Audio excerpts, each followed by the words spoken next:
তো আমরা এই মুহূর্তে যে প্যাসেজটা পড়বো সেটা হচ্ছে ট্রাফিক এডুকেশন। অর্থাৎ আমাদের যে বাংলাদেশের ট্রাফিক যে এডুকেশনটা আছে, শিক্ষাটা আছে, তো সেই ইউনিটটা হচ্ছে আমরা এখন পড়বো। এবং আমাদের লেসন ওয়ানে কি আছে যে how your brain negotiate traffic, মানে কিভাবে আমাদের ব্রেইনটা এই ট্রাফিকের সাথে নেগোশিয়েটটা করে। তো এটাই মূলত হচ্ছে এই গল্পের মাধ্যমে আমরা জানবো, এবং এটা মোটামুটি ইম্পর্টেন্ট আমাদের এইচএসসি পরীক্ষার জন্য। তো এইখানে আমাদের কিছু কোশ্চেন দেওয়া আছে, যেগুলো আমরা এগুলো পড়লে কিন্তু আমরা ইজিলি পারবো, আদারওয়াইজ কিন্তু আমরা এই কোশ্চেন গুলো অ্যান্সার করতে পারবো না। আর মোটামুটি হচ্ছে যদি আমাদের প্যাসেজটা ভালো মতো পড়া থাকে, আমরা 1 নম্বরে যে এমসিকিউটা আসে, 2 নম্বরে যে কোশ্চেন গুলো আসে, এবং 3 নম্বরের টেবিল আসে অথবা চার্ট আসে, এগুলো কিন্তু আমরা খুব ইজিলি করতে পারি। আর যদি প্যাসেজ পড়া না থাকে, এগুলো কিন্তু আমরা খুব সহজে কখনোই করতে পারি না। সুতরাং এগুলো কিন্তু ভালো মতো মনে রাখতে হবে, বা প্যাসেজটা পড়তে হবে এমন ভাবে যাতে মনে থাকে, এবং বুঝে বুঝে পড়তে হবে। আর কিভাবে পড়তে হয় যদি না জানো, তাহলে এই ভিডিওটি মূলত তোমার জন্য বেশি ইফেক্টিভ হবে। কারণ এই ভিডিওর মাধ্যমে আমি শেখাই কিভাবে হচ্ছে একটা প্যাসেজ পড়তে হয়, ছোট ছোট বড় বড় বাক্যকে ছোট ছোট করে কিভাবে ভেঙে ভেঙে পড়তে হয়। তো চলো আমরা আমাদের ক্লাসটা শুরু করি। কি বলছে, when you are in the driving seat, যখন তুমি তোমার ড্রাইভিং সিটে থাকবে, অর্থাৎ গাড়ি চালানোর সিটে থাকবে, অফ এ কার, একটি গাড়ির মধ্যে যখন তুমি ড্রাইভিং সিটে থাকবে, ইউ হ্যাভ দ্য স্টিয়ারিং, অর্থাৎ তোমার হাতে থাকবে একটি স্টিয়ারিং, অ্যান্ড দ্য হর্ন, এবং অন্য হাতে থাকবে হচ্ছে একটি horn. Okay, the brakes and accelerator under your feet, brake এবং অ্যাক্সিলেটর, যে গাড়ি থামানো বাড়ানোর যে অ্যাক্সিলেটর থাকে, সেটা থাকবে তোমার হচ্ছে পায়ের নিচে। আইস ওপেন লুকিং এহেড, চোখগুলো হচ্ছে সামনে থাকবে, মানে সামনে তাকিয়ে থাকবে। লেফট অ্যান্ড রাইট, এবং ডানে এবং বামে তাকাবে। তো এখানে কি বলছে, সিম্পল কিছু জিনিস বলছে যে আমরা যখন গাড়ি চালাই তখন আমাদের হাতটা থেকে হচ্ছে স্টিয়ারিং এর উপর, হর্নের উপর, আর পাটা থেকে হচ্ছে অ্যাক্সিলারেটর, আর হচ্ছে কিসের উপর, ব্রেকের উপর। এবং আমরা চোখ দিয়ে সামনে তাকাই, আর রাইট এবং বামের তাকাই। তারপরে কি বলছে, the same can be said about, একই কথা বলা যেতে পারে অ্যাবাউট এ মোটরসাইকেল রাইডার, মানে মোটরসাইকেল রাইডার ক্ষেত্রেও একই কথা বলা যেতে পারে। কারণ মোটরসাইকেল ড্রাইভিং, যে কোনো ড্রাইভিং একই সিস্টেমে হয়। এই কারণে বলছে যে একই ধরনের কথা রাইডিং এর ক্ষেত্রে বলা যেতে পারে, উইথ সাম মডিফিকেশন, কিন্তু শুধুমাত্র একটু মডিফিকেশন আছে, বা একটু আহ, মানে একটু পার্থক্য আছে। সে পার্থক্যটা কি, this are all very visible, তার মানে কি এই মোটরসাইকেলে যে সবগুলো রয়েছে সেগুলো কিন্তু ভিজিবল। একটা মাইক্রো কারে কিন্তু ওই ড্রাইভারটা ভিতরে থাকে, মানে ড্রাইভারকে দেখা যায় না, এবং সেগুলো কিন্তু একটু দূরে দূরে থাকে। বাট এই যে ব্রেক গুলো আছে মোটরসাইকেলে, তো সেগুলো কি, সেগুলো হচ্ছে ভিজিবল, দেখা যায়। তো এই ক্ষেত্রে বলছে but all are visible, but behind all, কিন্তু এসবের পিছনেও, there is something that keeps working unseen, কিন্তু এসবের পিছনে অনেক কিছু ঘটে যেটা আমাদের অজানা থেকে থাকে, যেটা আমাদের কি থাকে, অজানা থাকে। And that is the central processing unit, এই যে আমরা ব্রেক বললাম, স্টিয়ারিং বললাম, হর্ন বললাম, এর পরে আরো ভালো একটা জিনিস থাকে যেগুলো আমরা আহ মোটামুটি আমাদের কাজে লাগে না, সেগুলো কিন্তু অটোমেটিক্যালি কাজ করে। সেটা কি হবে, সেটা হচ্ছে যেমন হচ্ছে সেন্ট্রাল প্রসেসিং ইউনিট, সিপিইউ, এটা থাকে। ইওর ব্রেইন, সিপিইউ আর আর্টিফিশিয়াল ইন্টেলিজেন্ট, সিপিইউ হচ্ছে একটি কৃত্রিম বুদ্ধিমত্তা machine that R programmed.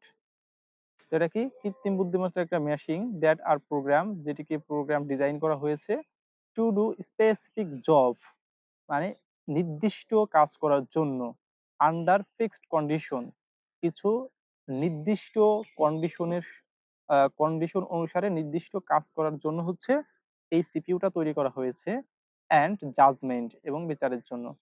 But the human brain is the intelligence by nature, কিন্তু হিউম্যান ব্রেইন যেটা আছে সেটা হচ্ছে একেবারে প্রকৃতি থেকেই হচ্ছে তোমার আহ বুদ্ধিমত্তাটা প্রকৃতি থেকেই দেওয়া হয়েছে, কোনো নির্দিষ্ট লক্ষ্য অর্জন এরকম কিন্তু না, মানে নির্দিষ্ট কোনো কাজের জন্য এরকম না, হিউম্যান মাইন্ড যখন যা ভাবে তাই করতে পারে। তো এখানে বোঝাচ্ছে যে আমাদের ওই মেশিনের ব্রেইন আর আমাদের ব্রেইন থেকে কতটা আলাদা, আসলে ডিফারেন্সটা কি। It is most sophisticated machine, কোনটাকে বলছে, আমাদের ব্রেইনটাকে বলছে। এটা হচ্ছে সবচেয়ে সফিস্টিকেটেড, অত্যাধুনিক machine, that is able to operate, যেটা সক্ষম হয় অপারেট করতে, অন এভার চেঞ্জিং কন্ডিশন, মানে চেঞ্জ হচ্ছে আবার পরিবর্তন হচ্ছে, এরকম একটা কন্ডিশনের খাপ খাওয়াতে বা পরিচালনা করতে সক্ষম হয়। অ্যান্ড স্ট্যান্ডার্ডস অফ জাজমেন্ট, এবং যে কোনো জায়গায় হচ্ছে এই জাজমেন্টের একটা স্ট্যান্ডার্ড থাকে, আমরা ভেবেচিন্তে হচ্ছে সেটা মূল্যায়ন করতে পারি। as conditions in the as যেহেতু conditions in the traffic keep invariably change, যেহেতু গাড়ি চালানোর সময় ট্রাফিকের যে কন্ডিশন থাকে সেটা খুব দ্রুত চেঞ্জ হতে পারে, this virtue of sophisticated of your brain must be at work when you are driving। তখন কি হতে হবে, দিস ভার্চু, এই গুণটি অফ সফিস্টিকেটেড, এই অত্যাধুনিক বা অত্যাধুনিক চিন্তা শক্তির গুণটি যেটা আমাদের ব্রেইনে আছে, অবশ্যই এটা কাজ করতে থাকে হোয়েন উই আর ড্রাইভিং, যখন আমরা গাড়িটা চালাই। কিভাবে কাজ করতে থাকে, কারণ ট্রাফিক লাইট দেখলে যদি স্টপ লেখা থাকে আমরা দাঁড়িয়ে পড়ি, যদি দেখা যায় যে ডানে যেতে বলে আমরা ডানে যাই, কিন্তু তোমার যে মোটরসাইকেল এর যে ইটা আছে, সিপিইউটা আছে, সে কিন্তু সেটা জানে না, তুমি ডিরেকশন দিচ্ছ সে করছে, কিন্তু তোমার মাইন্ড তোমাকে ডিরেকশন দিচ্ছে, তোমার মাইন্ডটা হচ্ছে ওভার চেঞ্জিং পরিবেশের সাথে খাপ খাওয়াতে সক্ষম। The differences between traffic in the roads and highway, অর্থাৎ যেসব ট্রাফিক লাইন আছে হচ্ছে রোডে এবং highway, and racing circuit must not be blurring inside you. মনে করো যে the difference between traffic, the traffic in the road, তাহলে রোডের মধ্যে ট্রাফিক এবং হচ্ছে হাইওয়ে যে ট্রাফিকটা আছে সেটার ভিতর পার্থক্য, and racing circuit circuit must not be blaring inside you, মানে সব ধরনেরটা কিন্তু এক না, এটার মধ্যে কিন্তু পার্থক্য আছে। তুমি যদি রোডে চালাও, সিম্পল রোডে চালাও, সেক্ষেত্রে দেখা যাচ্ছে তোমার মাইন্ডটা একেবারে রিল্যাক্স থাকে।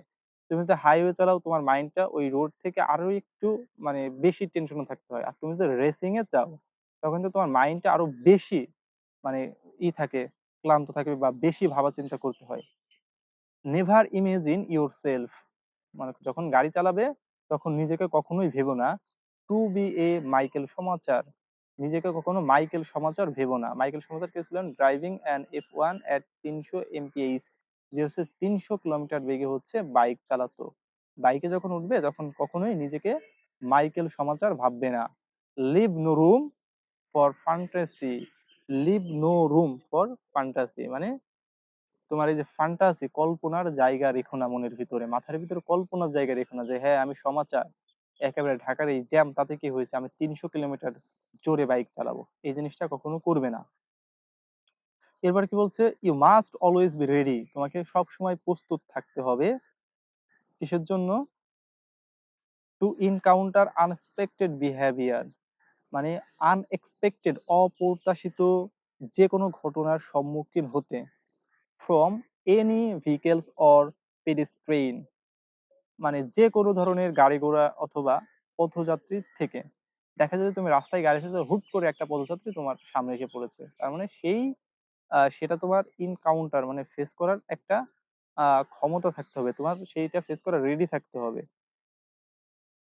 Keep your cool, keep your cool is easy to advice, মানে তোমার মাথা ঠান্ডা রাখো, এটা বলাটা খুবই সহজ, মানে অ্যাডভাইস উপদেশ দেওয়াটা খুবই সহজ, আমরা বলি ঠিকঠাক মতো যাস, ঠিকঠাক দেখে শুনে যাস, গাড়ি ঘোড়া দেখে যাস, আচ্ছা এটা বলাটা কিন্তু খুবই সহজ, বাট ডিফিকাল্ট টু মেইনটেইন, কিন্তু যে এই গাড়ি ঘোড়া দেখবে বা গাড়ি ঘোড়া দেখে শুনে চালিয়ে যাবে তার কাছে কিন্তু এইটা মেইনটেইন করা খুবই কঠিন।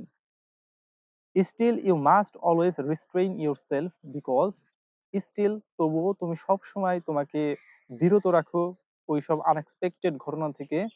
কারণ কি, at the end of the day, কারণ দিন শেষে you don't won't be a regarded as a killer, দিন শেষে তুমি নিজেকে একজন কিলার হিসেবে মানে চিনতে চাইবে না, দিন শেষে তুমি নিজেকে একজন কিলার হিসেবে মানে পরিচয় দিতে চাইবে না, দিন শেষে তুমি একজন কিলার হবে না, হত্যাকারী হবে না।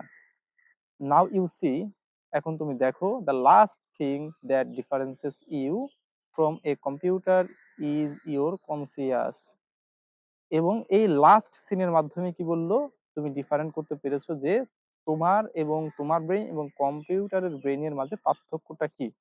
মূলত এই ট্রাফিক এডুকেশনের এইখানে মূলত আমাদের এই কম্পিউটারের সিপিইউ এবং মানুষের যে বুদ্ধি, মানুষের যে ব্রেইনটা আছে এটার ভিতরে পার্থক্যটা কি, তো সেটাই মূলত হচ্ছে বোঝানো হয়েছে। তো এখন চাইলে কিন্তু আমরা এমসিকিউ এবং কোশ্চেন যেগুলো আছে সেগুলো কিন্তু খুব ইজিলি সমাধান করতে পারবো। তো স্টাডিং ইউজ ফর এই যে দেখুন কি একটা বলছে যে what is the steering used for. Steering আমরা কেন ইউজ করে থাকি? স্টিয়ারিং ইউজ করে থাকি হচ্ছে ডিরেক্টিং করার জন্য, অর্থাৎ গাড়ি মুভমেন্ট করার জন্য। তার মানে এটা।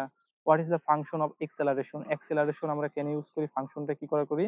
কারণ হচ্ছে চেঞ্জিং ব্যাটারি হবে না, চেঞ্জিং স্পিড, হ্যাঁ স্পিড হতে পারে চেঞ্জিং। তার মানে কি, আচ্ছা এক্সেলারেটর হচ্ছে স্টপিং করার জন্য, তার মানে হচ্ছে স্টপিং, দাঁড় করানোর জন্য। তো ওকে, এইরকম কিন্তু চাইলে আমরা সবগুলো এখানে আমরা করতে পারবো।